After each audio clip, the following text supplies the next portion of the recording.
사무엘상 26장 7절에서 12절 말씀 중심에서 창과 물병만 가지고 가자라는 제목으로 함께 말씀을 통해 은혜 나누기를 원합니다. 지난주에는 궁창의 세계라는 제목으로 하나님께서 천지를 창조하시며 이 하늘 궁창 우주 공간에 오만 것들을 다 만들어 놓으시고 어쩌면 대표적으로 해와 달을 만드시고 낮과 밤을 주관하게 하시며 여러 가지 행성과 위성들 수많은 별들을 만들어 놓고 지금도 우리의 삶에 유익하도록 하나님께서 섭리하고 계시다는 것, 필요 없는 것 같아도 하나님은 다 필요하여서 그것을 만드셨고 그 기능이 우리에게 어떤 영향을 미치는 우리는 다 알 수 없지만은 그런 것들이 지금도 이상없이 존재하므로 우리의 삶에도 아무런 변함없이 지금도 창세로부터 지금까지 사시사철 우리의 생명과 삶에 지장이 없도록 하나님께서 역사하시고 섭리하고 계심을 우리가 살펴보았습니다.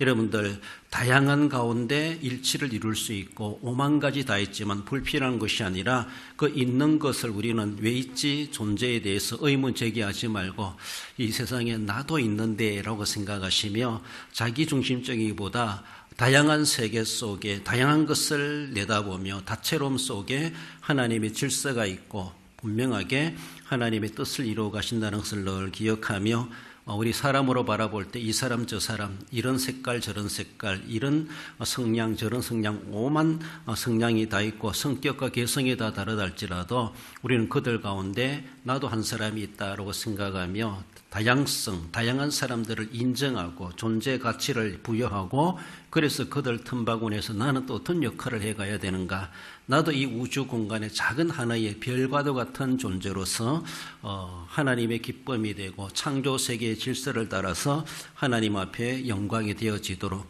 우리도 인격적 한 사람으로서 인격적 별님으로서 우리도 그 책임과 사명을 잘 감당해가며 조화를 이루는데 그런 역할들을 해가야 할 것이다 여겨집니다. 오늘은 다윗의 생애 가운데 있었던 피난생활하는 가운데 그런 배경의 한 대목을 말씀해 줍니다. 저는 공과 사에 대해서 말씀을 나누고 싶습니다. 우리는 지극히 개인 이기주의적이고 자기중심적인 삶을 살아가는 것은 누구나가 다 있고 필요합니다. 그러면서도 어쩌면 우리는 사회적 동물이다 이렇게 말하는 것처럼 하나님이 아담을 홀로 있는 것이 좋지 않으니 독처하는 것이 좋지 아니하니라고 하며 그래서 여자를 지어서 한 가정을 이루게 하셨다. 최소 사회 공동체가 가정이죠. 부부의 만남이죠. 그래서 우리는 더불어 살아가게 되어져 있습니다. 그래서 다 남남이고 남남의 개성이 있고 다 이기성이 있지만은 그렇지만은 함께 더불어 어울려서 살아가도록 하셨다라는 걸 바라볼 때 그래서 자기 사적 생활만이 아니라 공적인 책임도 동시에 주어져 있다라는 것을 우리는 늘 생각해야 돼요. 우리 이걸 신앙적으로 생각해 보면은 하나의 인간으로 살아가지만 나는 어디 가나 나는 성도다. 난 성도로서의 살아가야 되고 성도란 영향력을 끼쳐야 되고 하나의 인간으로뿐만 아니라 구속함을 받은 성도로서 하나님께 영광이 되도록 살아가야 된다라는 것을 우리는 늘 의식해야 됩니다. 성도란 개념 없이 살아가면은 불신자들과 똑같아요. 다를 바가 없습니다. 그러나 우리는 그들과 다르다는 것은 우리는 내가 성도라고 하는 공인의식, 성도라고 하는 그 영향력을 내가 거룩한 부담감을 가지고 살아간다는 것. 그런데 내가 믿는 자이기 때문에 쉬운 말로 참는다, 양보한다, 베푼다 이렇게 할 수가 있습니다. 내 개인의 속성으로 못하지만은 사심으로 못하지만은 공적이다라고 생각했을 때 기꺼이 우리가 그렇게 사회적 책임을 감당해 갈 수가 있다라는 것. 우리 오늘 본문의 다윗의 삶을 통해서 우리가 그런 것들을 발견해 보기를 원합니다. 믿음으로 바라본다 할지라도 그저 사적인 믿음이 아니라 공적인 믿음의 사람으로 우리가 늘 살아갈 필요가 있다라는 것을 우리는 생각해 봅니다. 그래서 다윗이 말하는 것처럼 창과 물병만 가지고 가자. 그 이상은 욕심 부리지 말자. 창과 물병만 가지고 가자라는 제하해 주시는 말씀. 먼저는 사울 왕의 진영에 간 다윗을 봅니다.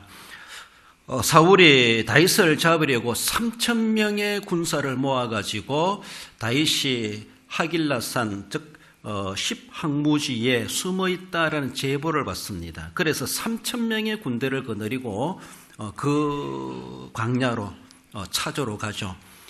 다윗은 데리고 있는 군사가 얼마 정도 돼요? 약 400명 내지 600명 그래요. 그런데 3,000명이 군사를 몰고 정말로 오늘 보면 특공대가 아니겠어요? 3,000명의 군사를 몰고 다윗을 잡으러 다윗의 어떤 400명, 600명 군사들보다도 다윗 한 사람만 잡아야 되거든. 다윗을 잡기 위하여서 제보를 받고 거리로 속된 말로 잡으러 옵니다. 7절 말씀에 보면은 다윗과 아비새가 밤에 그 백성에게 나아가 본즉 사울이 진영 가운데 누워 자고 아브넬과 백성들은 그를 둘러 누웠는지라. 어쩌면은 쫓는 사람은 두 발을 뻗고 쫓기는 사람은 잠도 못 잔다는데 오늘 본문은 뒤바꿔됐습니다. 쫓기는 사람은 잠은 자고 있고 쫓는 사람은 두 발 뻗고 자고 있습니다. 이런 모습 속에서 정말로 쫓는 사람이 잡으러 왔으면서도 얼마나 태연하고 여유로운지 그렇습니다. 그래서 얼마나 피곤했던가 사울과 사울의 옆에 있는 군대 장관이라 할 수 있는 아브넬 그리고 여러 부하 신하들 어쩌면 3,000명 모두가 속된 말로 보초병까지 불침분까지 다 잠들었나 봅니다. 뒤에 가서 보면 하나님께서 그들을 잠들게 하셨다 이렇게도 표현하고 있는데 얼마나 군기가 해이한지 왕이 잠잔다고 해서 모두가 다 잠들어가지고 적을 눈앞에 두고 있다 하면서도 잡으러 왔다 하면서도 도리어 자기들이 어쩌면 이렇게 잠에 빠져있는 대먹지 못한 군인 같지 못한 그런 모습을 보여줍니다. 어쩌면 정탐꾼을 보내서 이미 사울 군대가 저기 왔다는 것을 어쩌면 제보를 받은 것 같아요. 그래서 다윗이 직접 내가 가봐야 되겠다라고 하며 나와 함께 갈 사람이 누구냐라고 하니까 아비새가 자원해가지고 내와 함께 동행하겠습니다라고 그래서 다윗과 아비새가 즉 사울의 진영에 가본다라고 하며 가게 되는 그런 배경의 말씀입니다. 여러분들 사울의 군대가 3,000명을 거느리고 사울 왕이 그것도 왕이 직접 자기를 잡으러 자기 있는 곳에 포위하여 좁혀오고 있다라면은 어떻게 해야 됩니까? 맞서 싸울 수도 없습니다.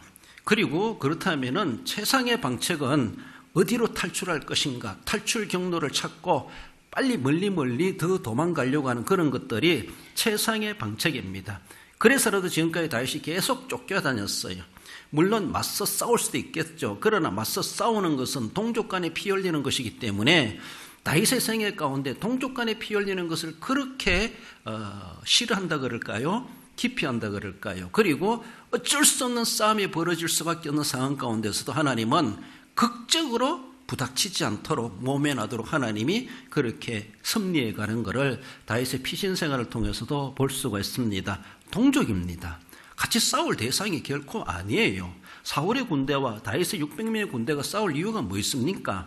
어쩔 수 없이 부닥칠 수밖에 없는 그런 가운데 있어도 하나님은 아주 극적으로 모면하게 되는 것을 볼 수가 있죠. 나중에 블레셋에 앞세워가지고 사울 군대와 싸우려고 할 때도 하나님께서는 블레셋 신하들이 그래서 의심해가지고 나가지 못하게 해가지고 거기서 빠지게 만드시는 이렇게까지도 하시면서 동족과 싸우는 것을 피하게 만드신 하나님의 섭리하심을 보고 다윗도 어떻게 하든지 동족 간에는 안 싸우려고 자기가 많이 노력하는 것을 볼 수가 있습니다. 그러나 오늘 본문의 내용에 대해서는 도망가는 것이 아니라 도리어 자기가 직접 본진으로 들어가 보겠다는 것이죠. 그래서 다른 군대를 데려가는 것이 아니라 달랑 아비새 부하 한 사람만 데리고 그 현장에 가보겠다라고 하며 그렇게 나서게 되는 것이 오늘 본문의 모습입니다. 가보니까 정말로 무지한 자기를 잡으러 온 사울왕이 그리고 사울왕과 모든 군대가 다 잠들어 있습니다. 완전히 잠든다는 것은 무방비 상태라는 것이죠. 무방비 상태. 이런 가운데서 정말로 자기 때문에 억울함을 당한 사람들이 얼마나 많습니까? 오늘 사무엘상 26장 배경으로 보면 그 앞에 내용으로 바라보면요. 22장에 가서 보면은 22장 앞에 가면은 자기 때문에 아히멜렉 제사장에 속해 있는 제사장의 후보생들이랄까요? 거기에서 제사장들이 85명이 죽임을 당해요. 아히멜렉이 다윗을 도와줬다 이 내용 때문에 도액이라는 사람을 통해서 그리고 제사장 될 사람들 제사장들을 85명이나 그 자리에서 죽여버립니다. 다윗 때문에 그래요. 그러니까 다윗은 너무나 뼈아파합니다. 거기서 빠져나온 사람이 아비아달이잖아요. 아비아들이 나중에 제사장이 되잖아요. 대제사장이. 자기 때문에 제사장만 해도 수십 명이 죽임을 당했어요. 자기 한 사람 때문에 온 가족이 피신 생활을 늘 해야 돼요. 이리 쫓기고 저리 쫓기고 떠나가서는 이방 나라까지도 가야 되고, 그리고 자기 주변에 400명, 600명 군사뿐만 아니라 그들의 가족들까지도 거느리고 피신 당해야 되고, 이런 생활을 늘 해왔습니다. 그래서 오늘 본문이 26장에 와서 이런 사건이 부닥치고 있는데, 이제 사울을 죽이면은 쿠데타를 할 수밖에 없겠죠. 그렇지만은 자기의 모든 억울함을 풀고, 그리고 이 고난의 피난 시절을 끝내버릴 수가 있는 절호의 찬스가 온 것이 오늘 본문의 배경임을 볼 수가 있습니다. 그래서 사울의 진영에 가니까 모두가 다 잠들어 있다. 뒤에 가서 볼 때 하나님께서 그들을 잠들게 하셨다, 그렇게 말하는데, 이 광경을 보고 있던 같이 갔는 아비새 장군이 뭐라고 합니까? 8절에 보면은 아비새가 다윗에게 이르되 하나님이 오늘 당신의 원수를 당신의 손에 넘기셨나이다. 그러함으로 청하오니 내가 창으로 그를 찔러서 단번에 땅에 꽂게 하소서. 내가 그를 두 번 찌를 것이 없으리이다 하니. 와, 이건 정말로 하나님이 주신 기회입니다. 하나님, 장군이시여, 내가 가서 하겠습니다. 내가 한 번에 두 번 할 것도 없고 단번에 끝장내겠습니다 라고 하며 이 아비새가 그렇게 나서게 되죠. 그렇습니다. 아비새는 용맹한 사람이에요. 뒤에도 말씀드릴 수 있겠지만은 이 아비새의 삼형제가 있어요. 아비새의 삼형제. 요압과 아비새 또 누구야? 한 사람 있는데, 세 명은 이때부터 다윗의 수하로서 따라다니면서 나중에 다윗의 40년간 통치 기간 속에 무장으로서, 무인으로서 다윗의 주변에 있습니다. 그래서 다윗이 어디 가든지 백전백승 하잖아요. 백전백승 하는데 이 삼형제가 있어요. 아비새 형제, 요압으로부터 해서.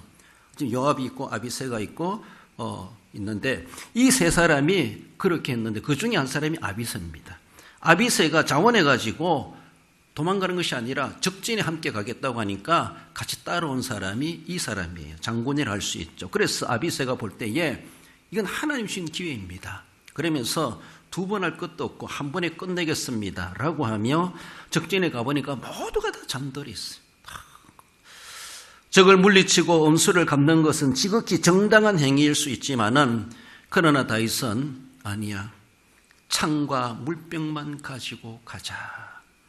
사울의 머리맡에 있는 사울의 창과 사울의 물병만 가지고 가자라고 하며 다른 것은 허락하지 않고 사울의 진영의 본진의 중심 자리까지 가봤으면서도, 사울을 눈앞에 두고 있으면서도 사울의 머리맡에 꽂혀 있는 창만 빼가지고 가고 그의 물병만 압수해가지고 가버리는, 그렇게 하기까지 아무도 모르게, 지도새도 모르게 속된 말로 그런 일을 행하게 되는 것이 오늘 본문의 배경이고, 그래서 사울 왕의 진영에 간 다윗을 볼 수가 있습니다. 거기에 누워있는 사람은 자신의 원수입니다.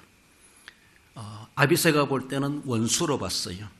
그러나 다윗이 볼 때는 원수이지만은 그를 왕으로 봤어요. 원수로 봤다라면은 아비새의 말대로 해야만 합니다. 이게 지극히 사적입니다. 그러나 다윗은 사신도 있지만, 그러나 그는 왕이라는 것이죠. 하나님이 세우신 왕이라는 거예요. 이게 공적인 눈이라는 거예요. 사적인 눈으로 볼 수도 있어요. 맞아요. 틀리지 않아요. 원수입니다.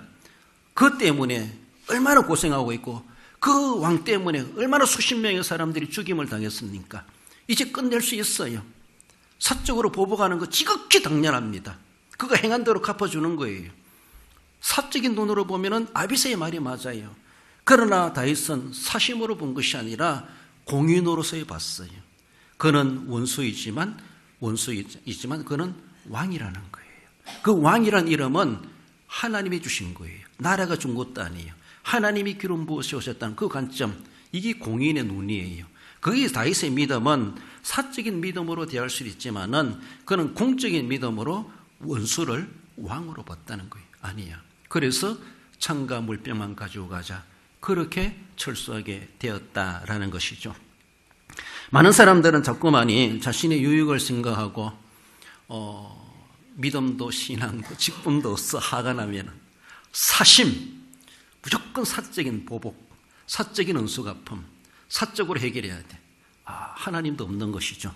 믿음도 없는 거예요. 나중에 교회에서 만나면 어떤 모습으로 만날 것인지, 나중에 안 그래도 천국에서 만나면 무슨 얼굴로 만날 것인지 그 생각은 없어. 지금 눈앞에 떨어진 이 모습을 보면서 정말로 그것도 또 신앙적으로 해석하죠. 하나님이 주신 기회입니다. 맞아요. 하나님 주신 기회라고 봐요. 그러나 다윗은 똑같은 하나님 주신 기회이지만은 원수가 갚아주신 기회가 아니라 그거를 배려하고 용서하고 그래도 하나님 주신 질서를 그는 생각했던 거예요. 하나님 진짜 원하시는 것이 단번에 처치하게 하신 것이 하나님이 주신 기회이겠는가. 그럼에도 불구하고 한번 용서해 줄 수 있는 그런 기회를 베풀라고 주신 것인가. 사적인 눈과 공적인 눈이 그렇게 차이가 있습니다. 생사가 오가고 있어요. 이런 모습 속에서 다윗은 사심으로 모든 것을 보는 것이 아니라 그런 억울한 가운데서도 공인으로서의 눈으로 뜨고 볼 수가 있었고 다르게 보면은 영안으로 본 것이죠. 그래서 그를 원수와 은수에게보다 왕으로 대했다라는 겁니다. 그래서 창과 물병만 가지고 가자 그런 말이 나온 것입니다. 나아가서는 아비새의 충성을 거절한 다윗을 봅니다. 9절에 보면은 다윗이 아비새에게 이르되 죽이지 말라. 누구든지 손을 들어 여호와의 기름 부음 받은 자를 치면 죄가 없겠느냐. 앞에 놓이는 사람이 원수입니다. 그렇습니다. 그렇지만 그 원수는 갚아야 돼요. 원수 갚는 것이 구약적 도리입니다. 눈은 눈으로, 이는 이로, 발은 발로, 손은 손으로, 생명은 생명으로 갚은 것이 지극히 율법적이기도 합니다. 결코 그것을 죄라고 말할 수가 없어요. 정당한 행위라면은 그렇습니다. 그렇지만은 다윗은 그렇게 원수 갚는 것이 과연 하나님의 뜻일까? 원수 갚으면서도 나는 죄를 짓는 것은 아닐까? 이런 생각을 했다라는 것이죠. 그래서 용서하는 것. 다르게 보면 내가 원수를 갚는 일로 인해서 내가 다른 죄를 범치 말아야지 이런 생각도 할 수가 있었다라는 것이 오늘 본문의 그런 말씀입니다. 그래서 9절에 다윗이 아비새에게 이르되 죽이지 말라. 누구든지 손을 들어서 여호와의 기름 부음 받은 자를 치면 죄가 없겠느냐.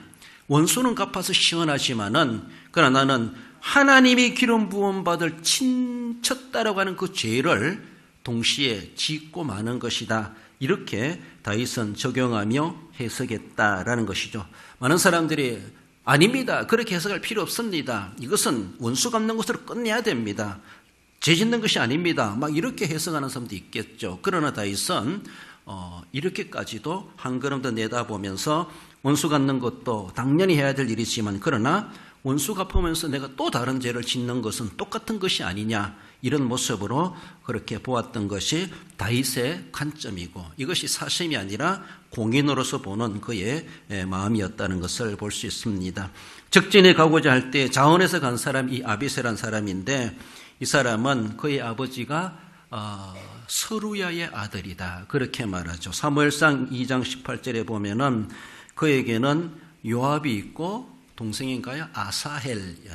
요압과 아비새와 아사헬. 아사헬은 막 발이 빨랐다 그랬죠. 그리고 노루도 따라간다. 그만큼 발이 빠른 사람이다. 달리길 잘한다. 이렇게 소개하기도 합니다. 그래서 요압이 있고 아비새가 있고 아사헬이 있는데 이 세 명의 형제가 다윗의 피난 생활 때부터 따라다닌 사람이에요. 다윗의 주변에 있는 400명의 600명의 군대라고 하는 그 사람들도요. 지금 사울의 왕정 시대에 많은 정부를 향하여 억울함을 가지고 있는 사람, 원한을 품고 있는 사람들, 이런 사람들이 어디 하소연할 데 없으니까 다윗에게도 모여들었다고 볼 수가 있어요. 국가적으로 볼 때 상당히 그들의 제외된 사람들, 사울의 왕정에서 많은 피해를 본 사람들, 억울함을 품고 있는 사람들, 사울 정부를 향하여 뭔가 불만을 품고 있는 사람들이다 이렇게 볼 수가 있습니다. 그러므로 어떻게 보면은 상당히 좀 거친 사람들이다 이렇게도 볼 수가 있어요. 오합지졸 조절할 수 있고 뭔가 한가닥 할 수 있는 고집과 그들의 성질이 있는 사람들이 아니겠는가 이런 사람들입니다. 그런 사람들과 함께 어쩌면 10년 넘게 다윗은 피난 생활에 피난 공동체를 이루어가면서 그들을 거느리고 다니죠. 10년 동안 10년 이상 그들을 들어 다니면서 어쩌면 아비새 같은 이런 사람들 얼마나 혈기방장하고 용맹이 있습니까? 죽음을 두려워하지 않는 이런 사람들입니다. 그런 사람들의 그 무력, 그런 무술, 그런 능력 있는 것들을 함부로 사용하지 않도록, 그리고 함부로 사용하면 안 된다는 것, 우리 위에는 여호와 하나님이 계시다는 것을 그 400명, 600명 그 수아이들에게 훈련을 시키고 교육을 시키고 하나님의 뜻이 무엇인가, 그래서 여호와의 신앙을 그 부하들에게도 잘 10년 넘게 같이 고락을 같이 하면서 가르쳐주고 교훈했다, 이렇게 볼 수가 있습니다.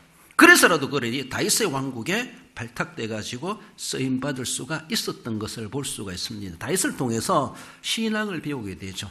단순한 사회적 불만을 품고 있는 사람들인데 그 사람들을 잘 아우러 가지고 정말 성질대로만 놀게 하지 아니하고 하나님의 신앙이 그 속에 들어가게 해가지고 더 나아가서는 다윗의 왕국에 중요한 직책을 맡을 수 있는 그런 인물들로 훈련이 되는 그런 기간이 적어도 10년 이상이 되지 않았나, 그렇게 볼 수가 있는데, 오늘 본문의 아비새도 바로 그런 용맹 있는 사람인데 정말로 얼마나 성급합니까?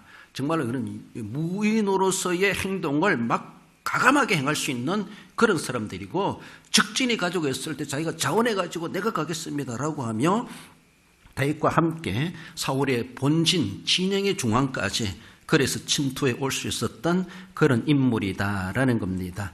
다윗과 함께 죽음의 위협을 늘었으며 그들은 피난 생활해 가면서 함께 고락을 나눌 뿐만 아니라 더 나아가서는 다윗 한 사람을 통하여서 그 피난 공동체가 하나님을 알게 하고 여호와 신앙을 알게 하는 그런 기간이 아니었나, 그렇게 볼 수가 있습니다.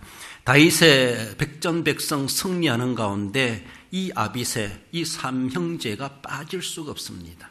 다윗이 저 베들레헴에 있는 샘의 우물에 물을 마시고 싶다. 거기는 사울의 군대가 진을 치고 있는 곳입니다. 그러나 그것을 돌파해 가지고 물을 떠온 사람 중에 한 사람이 아비새예요. 다윗을 위한다면 목숨을 내걸고 냉수 한 그릇 받아오는 것까지라도 그것을 원한다고 하니까 3명이 가가지고, 그 중에 3명 중에 한 사람이 아비새잖아요. 가가지고 물 한 그릇을 길러오지 않습니까? 다윗이 그것을 마시질 못하죠. 그 아들이 목숨 걸고 물 떠온 것을 목마르지만 못 마십니다. 하나님께 부어드린다 그러면서 마시지 못합니다. 그들이 자기의 피와 같은 물이라고 하는 것이죠. 그러기까지 충성스러운 사람이 아비새입니다. 물론 이렇게 요압도 있고 또 아사헬도 있죠. 다른 군인들도 있지만 그 중에 한 사람이 아비새입니다. 이렇게 아비새의 용맹은 정말 당연히 솟아날 수밖에 없어요. 그 저기 눈앞에 우리가 줄도 모르고 속된 말 코를 골고 큰 대자로 누워 잔다고 생각해 보세요. 그 왕뿐이 아니라 그 장군도 자고 있고 주변에 모든 3,000명의 군사가 한 사람도 깨있지 않았는가 봐요.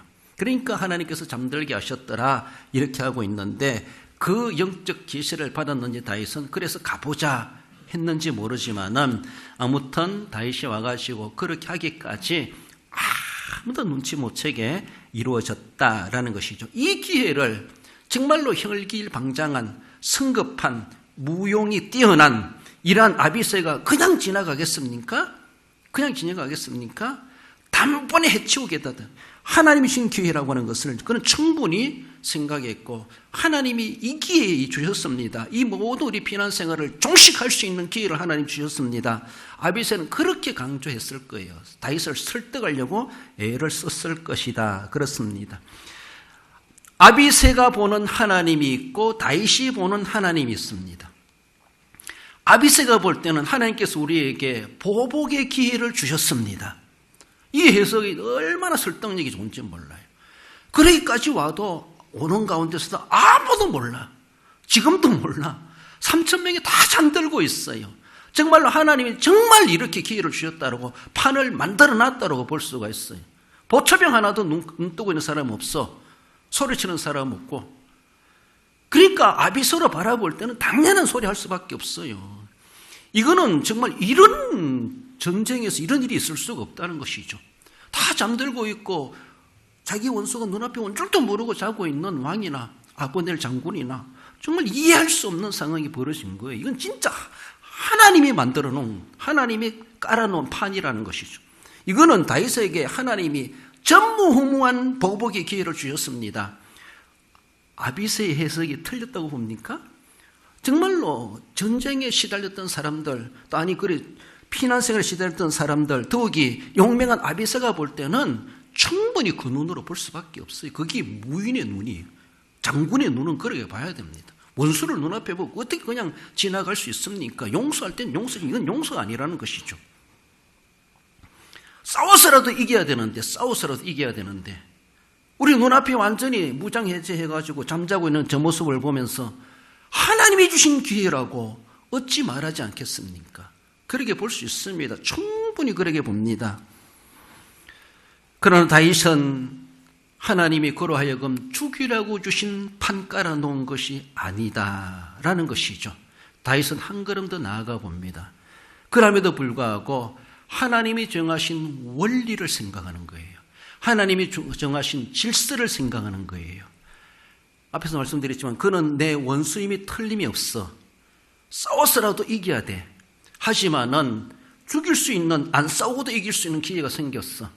그래서 하나님 신 기회라고 볼 수 있겠지만은 그는 나의 원수이기 전에 그는 하나님이 세우신 왕이라는 거예요. 하나님의 질서를 생각하는 거예요.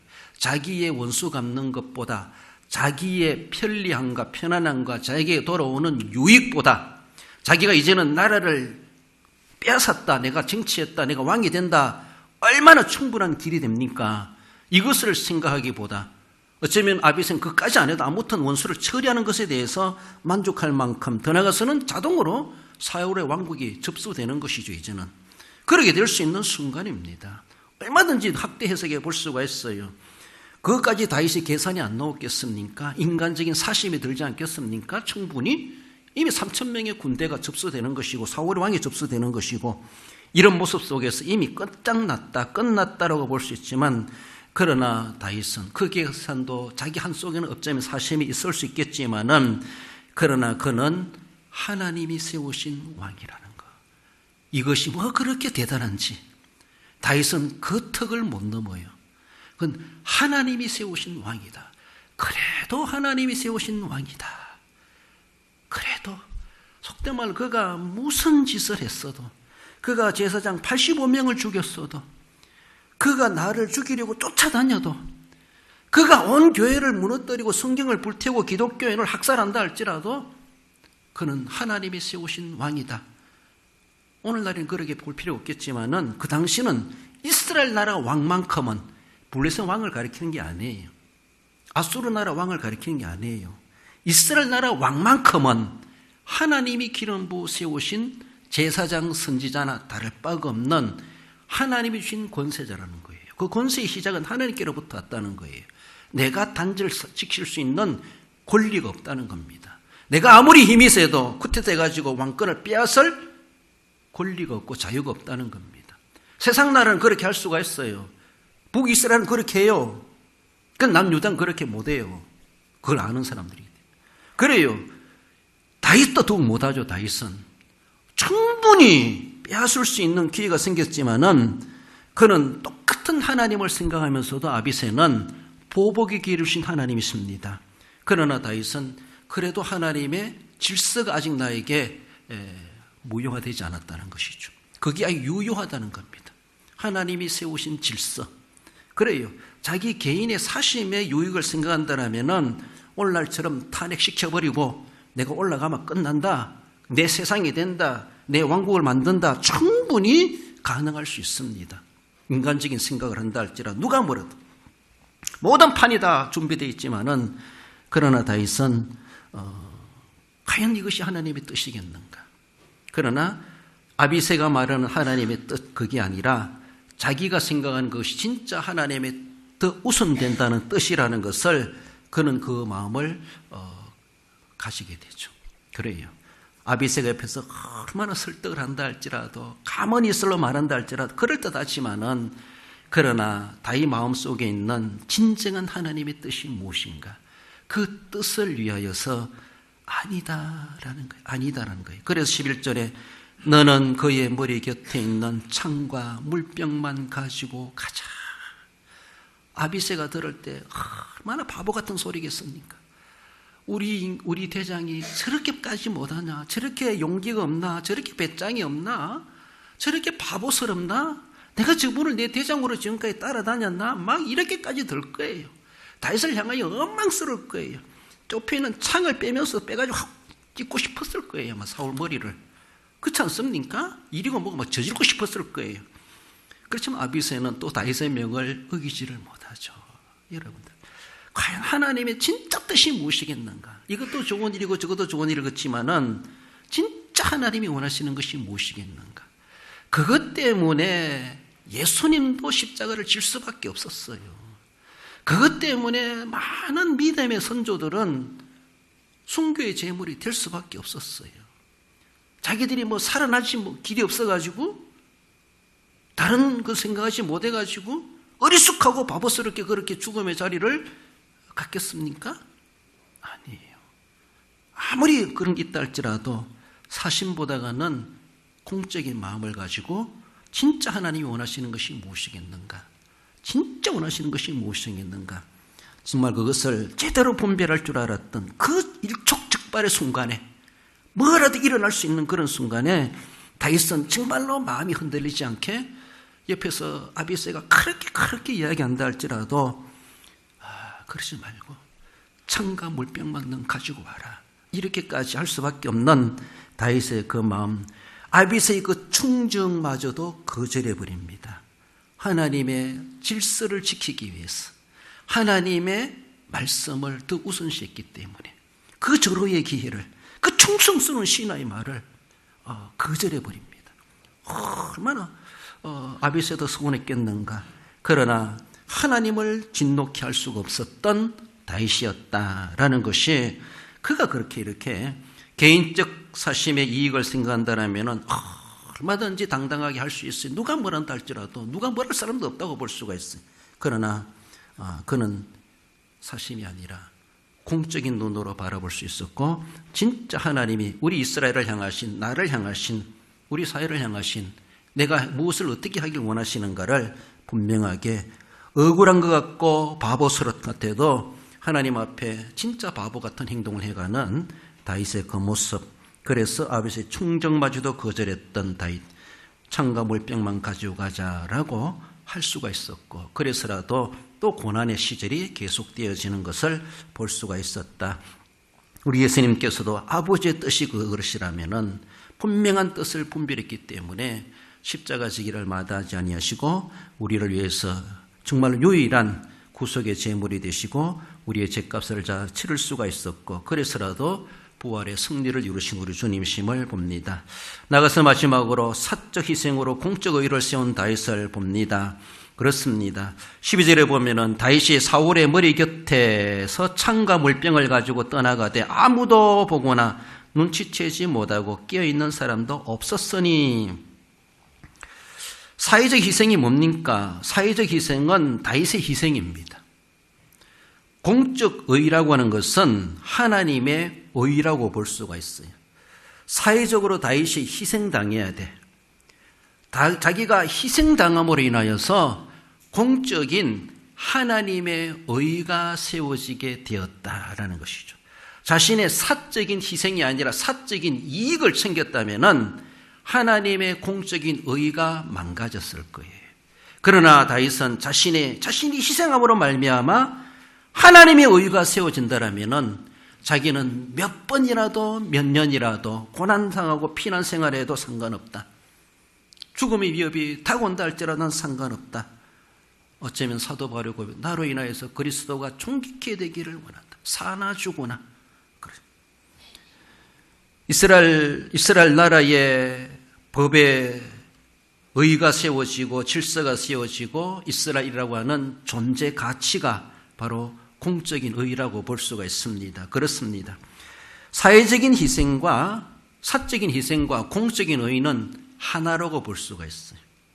사적인 희생이 있을 때 공적인 의가 드러난다 볼 수가 있어요. 그래서 하나라고 볼 수 있는 거예요. 사적인 이익이 있을 때 공적인 의는 추락한다고 볼 수가 있어요. 그래요. 우리는 늘 사적과 공적인 삶을 살아가고 있습니다. 내가 사심을 가지고 뭔가 욕심을 챙기면은 하나님의 공적 의는 약해진다고 생각해야 돼. 내가 죽어지면 죽어줄수록 내가 주님의 이름으로 주님의 공의를 세우기 위해서 그렇게 한다면은 내가 양보하고 희생하고 그렇게 할 수 있다라면은 하나님의 의는 드러나게 되어 있다. 이렇게 된다면 우리는 기꺼이 자신을 내려놓을 줄 아는 것이 바람직한 자세입니다. 다윗과 아비새는 사울의 창과 물병만 가지고 돌아가게 되죠. 그래서 이렇게 하기까지 사울 왕과 그리고 그 군대 장관 아브넬과 모든 군사들은 아무도 몰랐어요. 결국 하나님이 잠들게 하셨다라고 그렇게 표현하고 있는데, 여러분들 그 창과 물병이 빼앗겼다. 이제 사울 입장에 빼앗겼어요. 이걸 창이라고 하는 오늘날로 보면은 현대판의 군인들까지 총이라고 볼 수 있어요. 여러분들 남자들 군대 가면 총은요 제2의 생명이다 이렇게 가르칩니다. 그래서 총은 누구에게도 달라 하면 주면 안 돼요.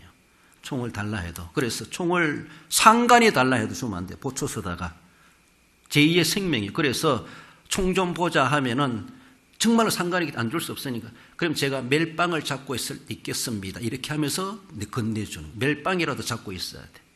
총은 딱 내 손에 떼어지도록 건네주면 안 돼요. 거기 혹시나 상관들이 시험해 봐요. 초등들. 총 좀 줘봐. 안 줄, 건네주죠. 자식이 하면 때리는 거예요. 이 총을 누가 그래달라고 그랬어. 총 달라고 주냐? 네 목에 총을 들어대도 총 주면 안 되지. 주면 안 돼요. 총은 제2의 생명이다. 그렇게 배웠어요, 저도. 자기의 제2의 생명이에요. 총을 빼앗긴다는 것은 나는 목숨을 내놓는 거예요. 이만큼 중요한 거예요. 그런데 사울이 창을 빼앗겼다. 한마디로 무장해제입니다. 무장해제되는 사람은 잘하면 포로예요. 아니면 죽음이에요. 둘 중에 하나예요. 무장해제 당한 사람은 저 앞에 포로가 되든지 아니면 사살당하든지 둘 중에 하나입니다. 지금 그런 상징성이 있어요. 지금 상징성이. 다윗은 그렇게만 해도 이미 사울은 내 앞에 죽은 거나 똑같다. 그가 창을 빼앗기고 보고품, 물을 빼앗겼어요. 이건 엄청난 수치예요. 이건 상징성으로 바라볼 때 군대 세계에서 이미 자기는 포로 된 거나 마찬가지고 아니면 지금 죽음 당한 거나 똑같아요. 상징적으로는요. 이 사울이 모르겠어요? 아브넬 장군이 모르겠어요?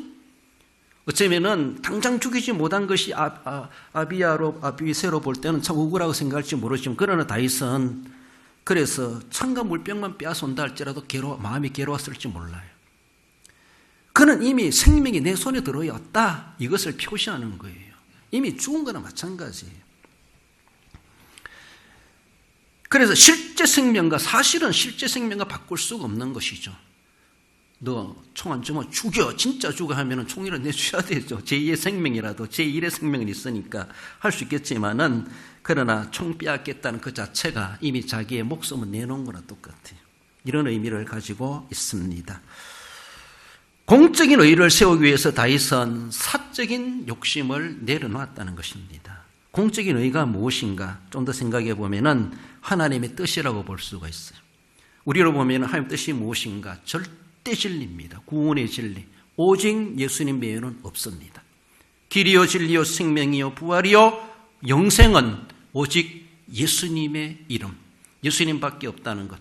누가 뭐래도 우리의 제1의 생명을 내어주더라도 이 소리는 할 수 있어야 돼.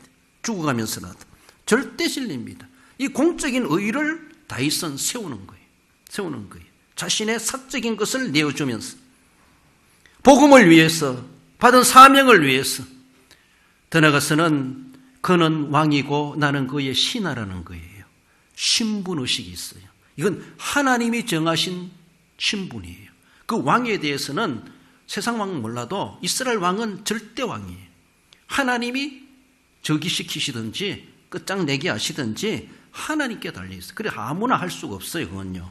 그러므로 이스라엘의 특수 문화, 여호와의 신앙의 문화 속에서 왕이란 신분, 자기는 그의 신하라는 신분, 아무리 신하가 힘이 세다고 쿠데타 해가지고 왕권을 빼앗을 수가 없다는 것이 그 진리라고 하는 것을 그들이 가지고 있는 원리, 그 당시 그것이 하나님의 구약시대 이스라엘 나라의 왕정시대의 하나님의 뜻이라는 것이죠. 이런 모습 속에서 여러분들 하나님 뜻을 아는 사람들이 아브라함도 하나님 뜻을 알기 때문에 갈 바를 알지 못하고 가나안 땅까지 왔고 동서남북을 바라보라. 종행으로 다녀보라. 그래서 독자를 드려라. 하나님의 뜻을 알기 때문에 그것까지도 합니다. 그 사심을 다 내려놓고 자기 개인의 욕심을 차리면 그거 못해요. 이스라엘 나라가 그러했고 다윗이나 유다 선한 왕들이 그러했고 이스라엘의 구약에 여러 선지자들이 그랬어요. 엘리야, 엘리사, 예레미야, 이사야.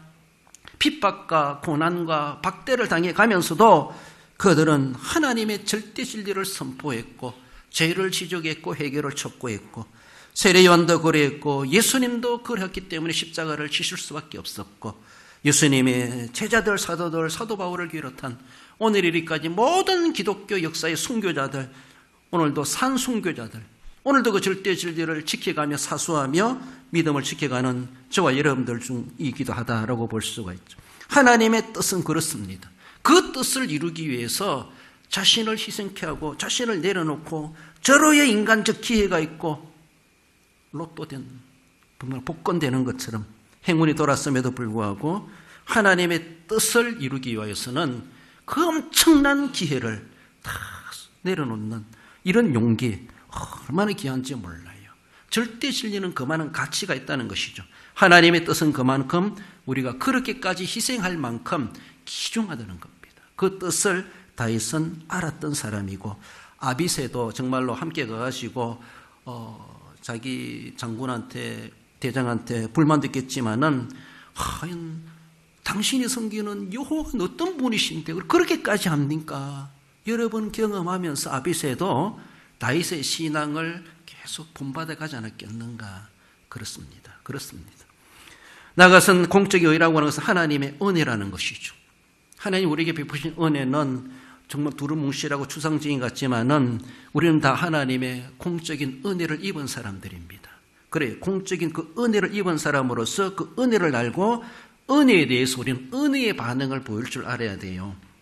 내가 성도가 되었다. 그리스도인이 되었다. 내가 예수님을 믿는 사람이다. 이름 가지는 그 자체만으로도 하나님의 은혜를 입은 거예요. 이 엄청난 은혜. 이걸 값으로 따지면 말할 수도 없어요. 천하를 주고도 안 바꾼다고 해요. 우리 주님 하나님께서는. 예수님의 피값으로 받은 이름이에요. 예수님을 버리시기까지 하시면서 하나님도 그만큼 양보했어요. 그만큼 내려놓았어요. 우리를 얻기 위하여서. 우리가 무엇이건데 우리를 구원해 주시려고 하나님도 그만한 대가를 지불하시면서 우리에게 은혜를 베푸셨어요. 구원의 은혜. 오늘도 우리가 일반 은총의 은혜를 입으면서 오늘도 숨쉬고 살아가고 있습니다. 그렇습니다.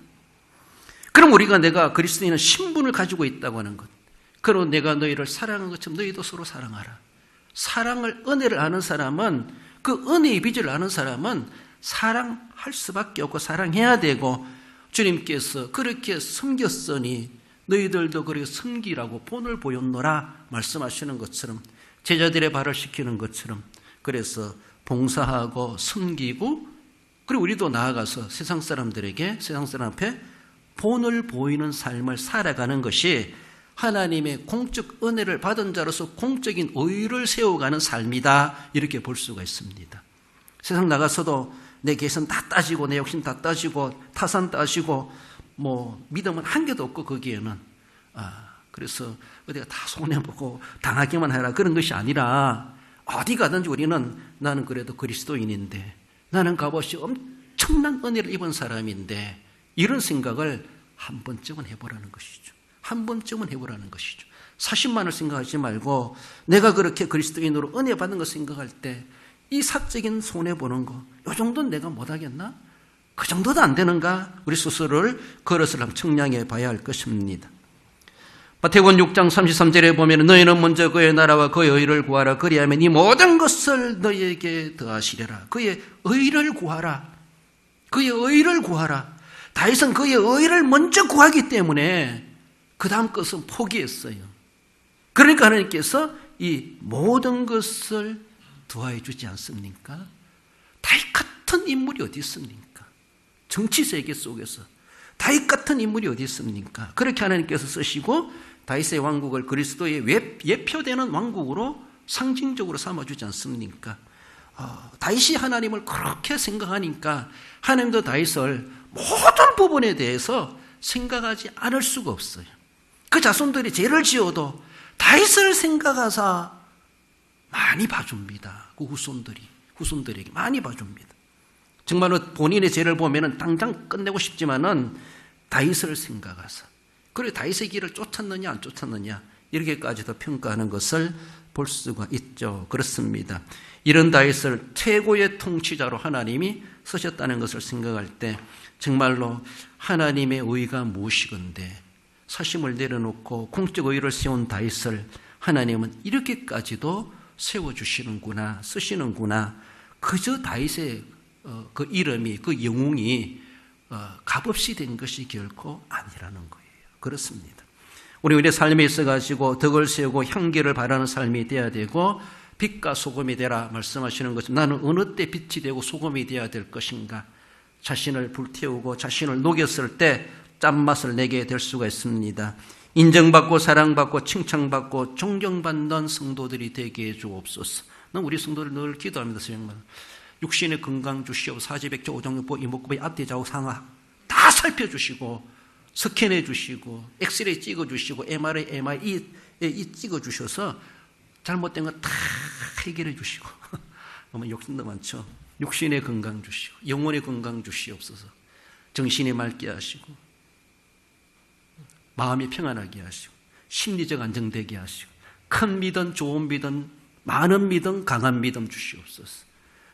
영혼의 건강, 영혼이 잘된 가지 범사가 잘된 생활의 건강, 하나님 우리 성도들 빛이 되고 소금이 되고 향기를 바르고 덕을 세우게 하시고 인정받고 사랑받고 칭찬받고 존경받는 지역사회에서 본을 보이는 모든 사람들에게 인정받고 사랑받고 칭찬받고 존경받는 것. 전도 안 해라 해도 전도됩니다. 전도 하라 안 해도. 뿐만 아니라 인생이 건강하게 해 주시옵소서. 그 일생 살아오면서 발자취를 볼 때에 파란만장한 인생이 들쑥날쑥하겠지만은 그래도 본이 되고 우리 누구 우리 조상 정말 우리 교회에 그런 인물이 있다. 인생의 건강, 인생이 건강한 사람은 후세에까지 그 이름이 남습니다. 건강한 이름으로 남아요. 본이 보이는 본보기로 남습니다. 그렇습니다. 다윗이 오늘까지 그도 흥과 티도 많지만은 하나님이 그렇게 이야기 않습니까? 아브라함과 다윗과 예수 그리스도의 세계라. 어쩌면 그 이름이 신약시대 오늘 우리까지도 그 흠많은 다윗이 그렇게까지 인정될 수가 있습니까? 우리도 흠많은 사람 다를 바 없지만 그러나 주님의 마음을 본받는 자, 주님의 마음을 본받고자 몸부림쳐 가는 것은 사적인 희생을 통해서 공적 의를 세운 다윗과 같은 이런 삶을 우리에게 도전받게 해주신다라는 것을 기억하시며 여러분들 창과 물병 외에 그 이상 욕심은 좀 내려놓으시고 창과 물병만 가지고 가자. 아비새에 그렇게 말했던 것을 되새겨가면서 우리 세상 이 안에 살아가면서도 우리 하나님의 뜻을 이루기 위하여서 저건 아마 창과 물병만 소지할 수 있으면 좋겠다 싶습니다. 결론적으로 읽어봅시다. 생명의 위협을 받는 다윗이지만 아비새의 충정을 거절하며 공적 의를 실천하여 크게 쓰임받은 같이 자신의 욕심을 절제하고 이익을 양보함으로 하나님의 의를 이루는데 쓰임받는 성도가 됩니다. 이렇게 쓰임받으셔서 하나님 앞에 어찌면 다윗의 가문처럼 위대하게 복을 받으시고 쓰임받으시는 복된 우리 성도 모두가 되시기를 주님의 이름으로 축원드립니다.